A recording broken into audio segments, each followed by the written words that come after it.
चला आता दादा माझा एक मी कविता वाचून दाखवणार आहे. शांत बसायचं आहे. कविता आहे की काय आहे ते बघा आणि कळतंय का ते बघा. मी अर्थ विचारणार आहे नंतर. चिन्मय कुलकर्णी यांनी लिहिलेली आहे. ओके हा त्या लक्ष द्यायचं नाही. अभ्यास नको आज एक छानशी गोष्ट ऐकूया. अभ्यास नको आज एक छानशी गोष्ट ऐकूया. ही गोष्ट आहे अत्यंत महत्वाच्या लोकांची. ओळख जे निर्माण करतात त्या सर्व ताऱ्यांची. त्या ताऱ्यांची खडानखडा माहिती ठेवतात हे साऱ्यांची. अभ्यास नको आज एक छानशी गोष्ट ऐकूया. ही गोष्ट आहे अत्यंत महत्वाच्या लोकांची. ओळख जे निर्माण करतात सर्व ताऱ्यांची. खडानखडा माहिती ठेवतात साऱ्यांची. अनेकांचे जीवन यांच्या कॅमेऱ्यात टिकतात. स्वतःचं जगणं मात्र थोडं बाजूला ठेवतात. यांची सुद्धा असते हटके स्टाईल. कॅमेरा ऑन झाला की त्वरित त्यांच्या चेहऱ्यावर स्माईल. कलाकारांसोबत नाही ठेवत कसलेच हेवे दावे. कलाकारांसोबत नाही ठेवत कसलेच हेवे दावे. सगळ्यांनाच मान देतात असं जुने व अगदी नवे. घर बसल्या मनोरंजनाची ग्वाही.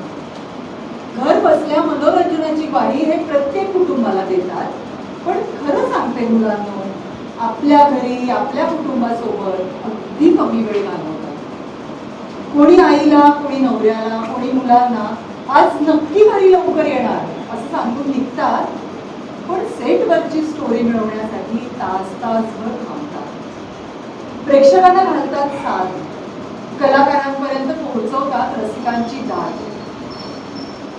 आता सांगते यांच्या घरी काहीसे असे असतात संवाद. अरे आज तरी घरी थांब, तुझ्या बहिणीचं केळवण आहे. नाही थांबता येणार आई, मालिकेच्या नायिकेचं आज डोहाळे जेवण आहे. आज तुझ्या वाढदिवसानिमित्त तुझ्या आवडीचं केलंय गोडधोड. जेवायला नाहीये मी आज, कव्हर करायचा मला एपिसोड. आई मला बरं वाटत नाहीये ग, आज घरी थांब ना प्लीज. औषध देते बाळा थोडंसं, झोप. आज मोठी मालिका होते रिलीज. मुलांची आजारपणं, घरातली केळवणं, एखादा संडे, कुणाचा बर्थडे, सुट्टी मोठी, बाबांची साठी. तुमच्या अनुपस्थितीची घरच्यांना लावतात सवय. सतत मनात एकच विचार, प्रेक्षकांना काय हवंय. कळलं असेल ना एव्हाना मी कोणाची गोष्ट सांगते. एव्हाना कळलंच असेल मी सांगते गोष्ट कोणाची. तुमच्यासाठी सोपं आहे. ही गोष्ट आहे तुमच्या परिचयाची. कोणाची आहे गोष्ट? सगळ्या प्रकारांसाठी खूप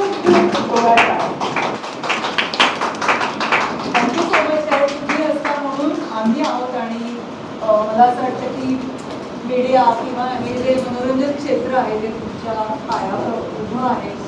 आम्ही किंवा आमच्या टीम सगळ्या कार्यरत असतातच, पण त्यांना लोकांपर्यंत पोहोचवण्यासाठी